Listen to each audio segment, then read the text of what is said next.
Buenos días, hoy vamos a ver la pena, concepto de pena estatal, teorías de la pena, teoría absoluta, teorías relativas. Dentro de las teorías relativas vamos a ver la de la prevención general y prevención especial. El punto de partida para esta clase, como lo van a ver en el primer capítulo, es la existencia del Estado. Un Estado donde las personas viven seguras en su esfera de libertad. Por eso es importante retomar los conceptos que vieron en la clase anterior del concepto de persona, del imperativo categórico, del ideal de autodeterminación. Entonces acá estamos hablando de un Estado donde las personas viven libres y seguras. Estas personas son sujetos de derecho, sujetos racionales, y están alcanzadas por el imperativo categórico. ¿Cuál es el imperativo categórico? Es que la persona que se parte de la base es libre, que actúa en forma libre y autodeterminada, puede realizar acciones siempre y cuando respete la libertad del otro. Es decir, siempre y cuando no avasalle la esfera de libertad y libre albedrío de los demás. Entonces, la persona es un sujeto cuyas acciones son imputables. Es decir, imputables en el sentido de que esta persona es autodeterminada, puede autodeterminarse, es libre de elegir un camino o el otro. Es decir, es libre de respetar la ley y hacer lo que corresponde sin obstaculizar la libertad del otro. O bien, por el contrario, es libre para decidir obstaculizar ese ámbito de libertad del otro. Luego, todo lo que estamos planteando nos tenemos que imaginar en el marco de una comunidad jurídica donde hay respeto a las leyes, como vamos a ver en las siguientes filminas. Entonces, dentro del Estado, las personas viven en una comunidad jurídica, bajo leyes. Por eso el concepto de derecho precisamente se corresponde con el conjunto de condiciones bajo las cuales el arbitrio de uno puede conciliarse con el arbitrio del otro, según la Ley Universal de Libertad.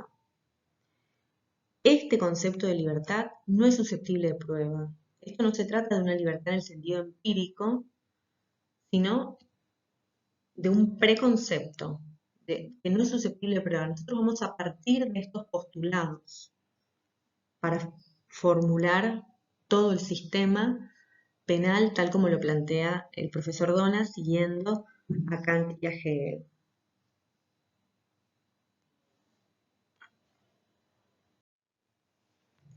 El derecho, desde luego, solo puede entenderse en el marco de una comunidad jurídica, es decir, no para una persona sola, no para un sujeto o una persona aislada, sino siempre estamos pensando en una sociedad, en una comunidad. Por eso Hegel dice, sé persona y trata a los demás como persona. Es decir, el derecho va a regular la relación entre personas.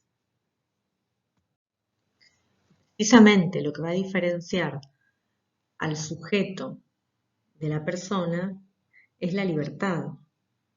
Es decir, es esa posibilidad de que la persona se conciba a sí misma como libre, como una libre personalidad, con esta racionalidad de la que hablábamos antes. Eso es lo que diferencia el concepto de sujeto del de persona. La persona es un sujeto racional libre. Esa libertad y esa autodeterminación es lo que va a transformar al sujeto en persona. El concepto de derecho está vinculado con la coacción jurídica y esta coacción jurídica tiene estrecha relación con la pena. Es decir, las personas están sometidas a las leyes. Esas leyes tienen que ver con este ejercicio de la libertad respetando la libertad del otro. Ahora bien, ¿qué pasa cuando una persona obstaculiza el ámbito de libertad de otro? Se va a imponer una pena. ese Estado, como comunidad jurídica, ejerce esa coacción sobre un particular mediante la imposición de la pena. Es decir, este derecho incluye la facultad de coaccionar a quien obstaculiza la libertad. Porque tenemos que partir de la base de que acá el hombre se ve obligado a salir del estado de naturaleza. Es decir, conforme las palabras de Hobbes, el hombre en estado de naturaleza es lobo del hombre. Entonces, si quiere tener una vida segura y en libertad, tiene que juntarse con los demás y formar esta comunidad jurídica y someterse a una coacción externa, que es el derecho, que es la ley. Entonces, entrar en un estado en el que a cada uno se le va a determinar legalmente lo que puede hacer y lo que no puede hacer. Es decir, se debe entrar en un estado civil. Entonces, a partir de ahí, este derecho va a incluir la facultad de coaccionar a quien viola esa libertad. Entonces, siempre lo que va a regir todo el sistema es la ley universal del derecho, que exige a las personas obrar de tal modo que el uso de tu libertad pueda coexistir con la libertad de cada uno según la ley universal. Es decir, ese es el principio que tiene que regir todo. Ahora bien, cuando se infringe esa ley universal, la coacción jurídica va a permitir que ese Estado, como comunidad jurídica, ejerza una coacción a través de la aplicación de una pena al sujeto que infringió o obstaculizó esa libertad, es decir, que cometió un delito. Así nos metemos en el concepto de pena. Como primera medida hay que decir que la pena es una reacción de la comunidad jurídica ante un injusto, porque el sujeto dispone de un derecho para poder ejercerlo. Y cuando lo ejerce, si alguien se interpone impidiéndole ejercer tal derecho, entonces tiene la posibilidad de que se coaccione contra ese sujeto que le impidió ejercer el derecho. Es decir, la persona puede hacer retroceder a aquel que le impide ejercer el derecho. Es decir, lo importante acá, igual, es resaltar que hacer retroceder al otro no implica volver las cosas al estado anterior. Es decir, las consecuencias de esa acción, de ese delito, no van a desaparecer por la imposición de una pena, sino que se va a imponer simplemente como represión a la conducta realizada. Y esto se enlaza con que la pena judicial no puede servir como medio para fomentar otro bien, sea para el delincuente, sea para la sociedad, sino que se impone solo porque la persona ha delinquido, porque el hombre nunca puede ser manejado como un medio, sino siempre como un fin. Esta teoría de la pena se llama absoluta, precisamente porque se fundamenta independientemente de cualquier fin. Su razón de ser es solamente el hecho sucedido, su demanda de compensación. Es decir, hay un derecho que se puede ejercer, un impedimento de ejercer ese derecho y una pena que se aplica como represión a esa conducta que impidió el ejercicio del derecho del otro. Simplemente por eso. Está desnuda de ningún fin. Es decir, el concepto de pena para Kant y para Hegel es un concepto absoluto, en el sentido de que no contiene un fin. La pena no puede contener un fin, porque el hombre nunca puede ser utilizado como medio para algo. En este sentido también es importante resaltar que el delito es la negación del derecho y la operación mental tiene que ver justamente con esta lógica. El delito es la lesión de la esfera de libertad de un sujeto que vuelve a ese estado de naturaleza. Y la aplicación de la pena borra al delito, es la negación de la negación. Y por lo tanto es la confirmación de la existencia del derecho. Es decir, la pena vuelve a restablecer el derecho. Es decir, la pena demuestra la no vigencia del delito y la restauración del derecho. Es decir, la pena va a ser la negación del delito y por ello va a venir a restaurar, a restablecer la vigencia del derecho.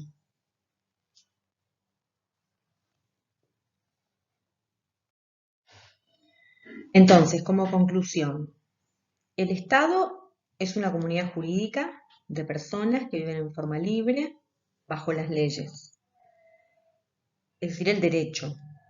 Cuando se avasalla el ejercicio de un derecho de otro, se comete un delito. Eso precisamente es la comisión de un delito. Y este delito tiene como consecuencia la aplicación de una pena. Una pena que carece de finalidad, sino que es simplemente la represión de esa acción que avasalló o impidió el ejercicio del derecho de otro. Y esa pena demuestra la vigencia del derecho. Esa pena es la restauración del derecho. Es decir, la pena no es un contrapoder, sino que la pena es una institución del derecho.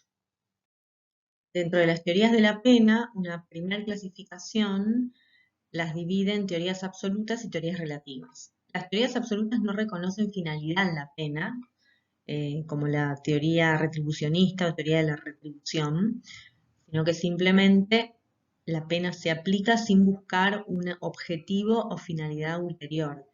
En esta teoría se enrola Kant, es decir, es su principal expositor. Por otro lado están las teorías relativas, donde la pena sí debe tener una finalidad, debe perseguir fines ulteriores, eh, como ser un remedio para impedir que se cometan nuevos delitos, un instrumento de motivación, es decir, se busca explicar la utilidad de la pena desde fines de criminología o con apoyo científico. Y dentro de estas teorías relativas tenemos a su vez a la teoría de la prevención especial y la teoría de la prevención general, que en la próxima filmina vamos a ver de qué se trata cada una. En las teorías de la prevención especial, la pena influye directamente sobre el autor de manera individual, es decir, son teorías que buscan o que enfocan sobre el delincuente.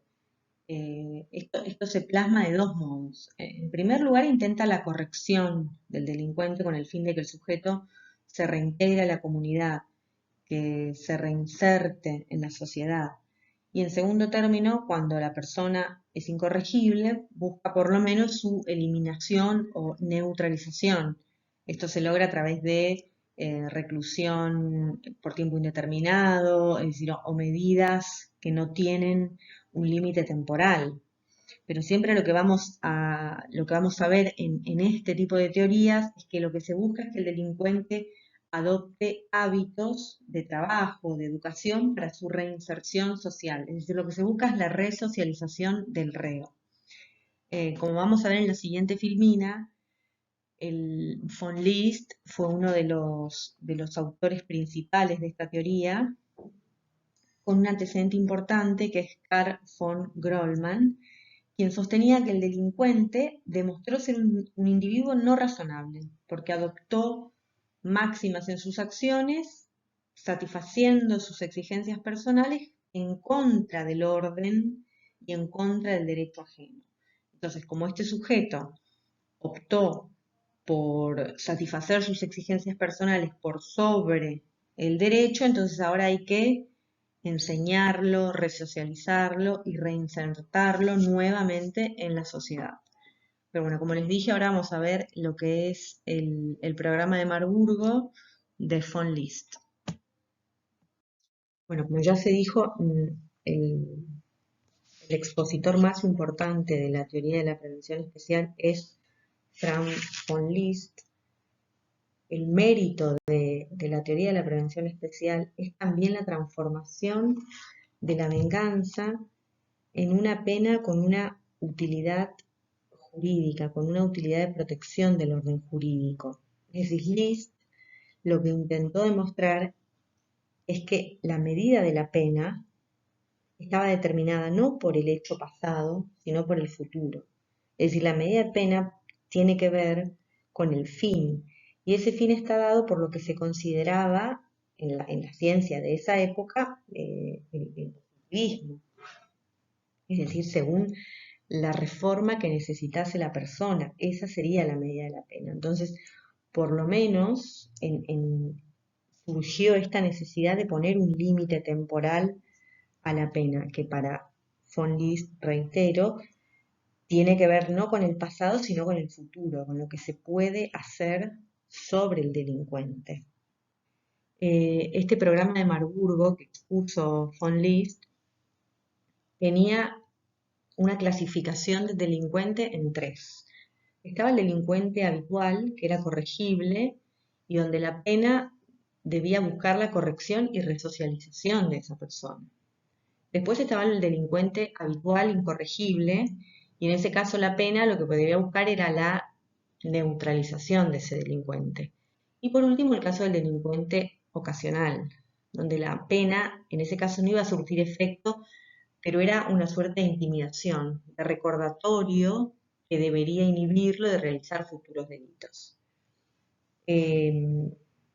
Como vamos a ver, esta teoría tiene muchas críticas, pero también muchos méritos.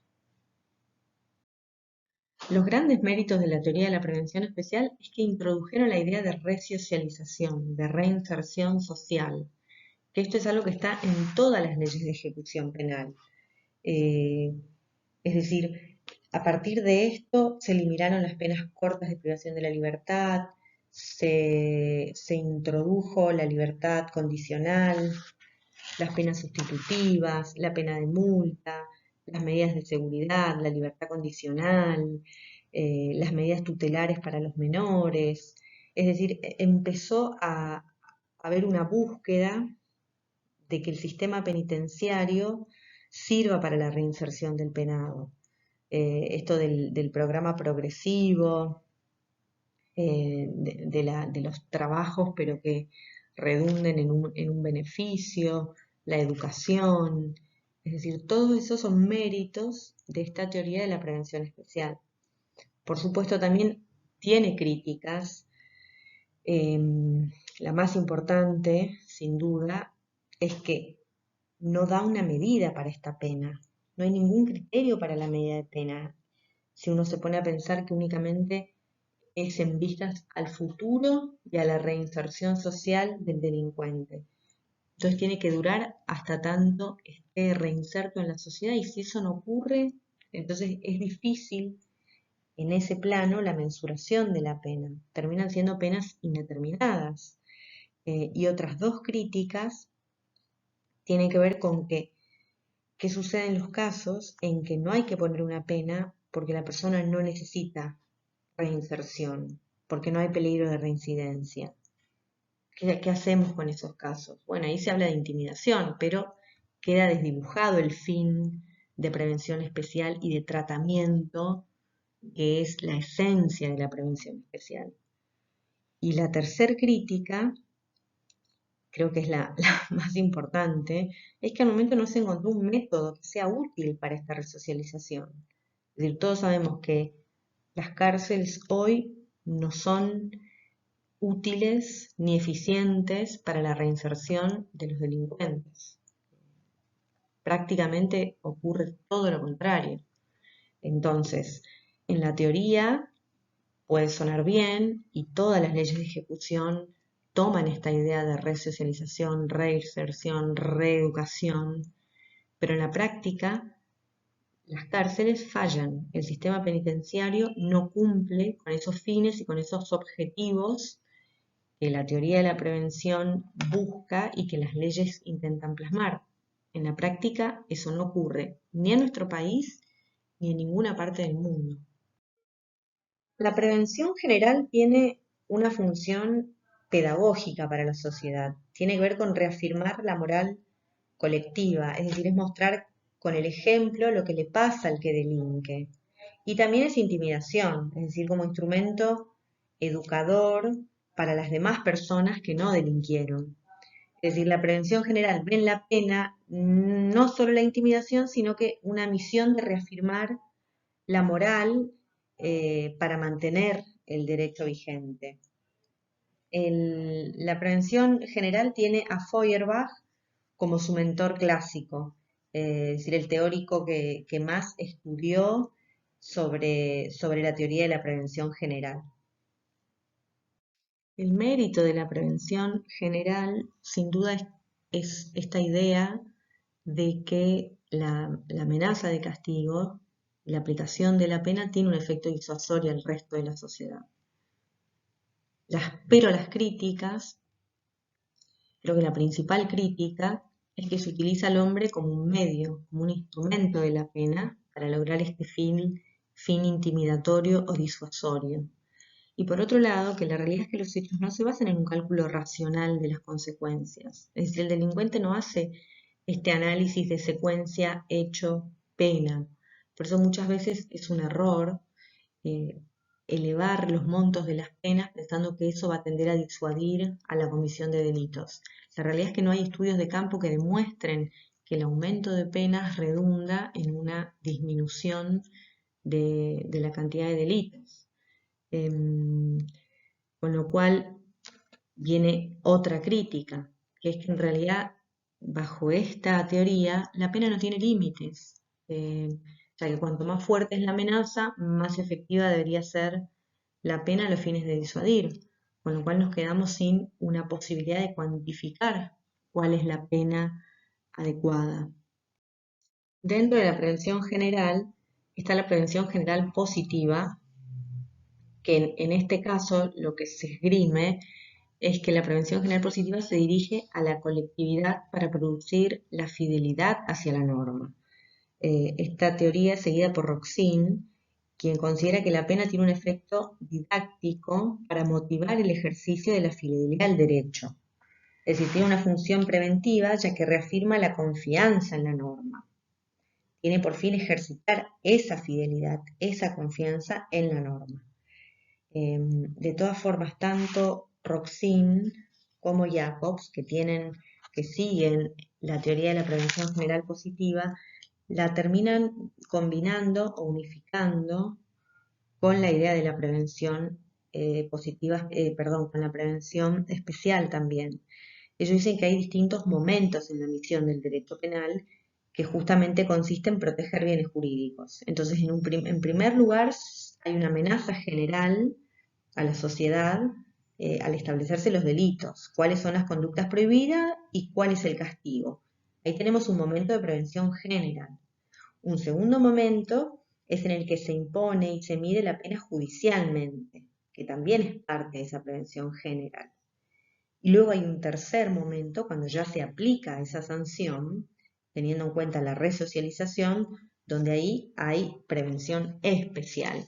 Entonces, ellos interpretan que la pena tiene una finalidad y que esta finalidad está dada por distintos momentos, donde aparece a veces la prevención general positiva, con esto de reafirmar la norma y la fidelidad a la norma, y un segundo momento, cuando ya se aplica la pena, donde se ve el fin resocializador hacia el sujeto.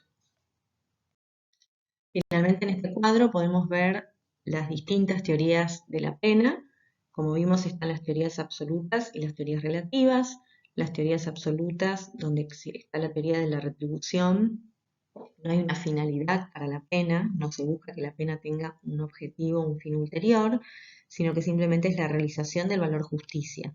Es decir, es reafirmar la vigencia de la norma. Por otro lado están las teorías relativas, donde están la prevención general y la prevención especial. Dentro de la prevención general que acabamos de ver está la prevención general negativa, que es la de la intimidación, el miedo que genera al resto de la sociedad la aplicación de una pena al delincuente, que es la seguida por Feuerbach.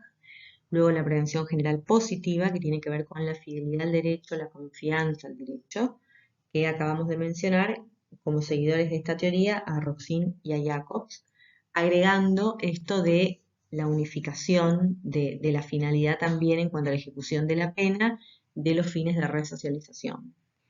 Y después la prevención especial, que se dirige específicamente al delincuente, donde tenemos la prevención especial negativa, que es la neutralización del delincuente, y la prevención especial positiva, que tiene que ver con la reeducación, resocialización, reinserción.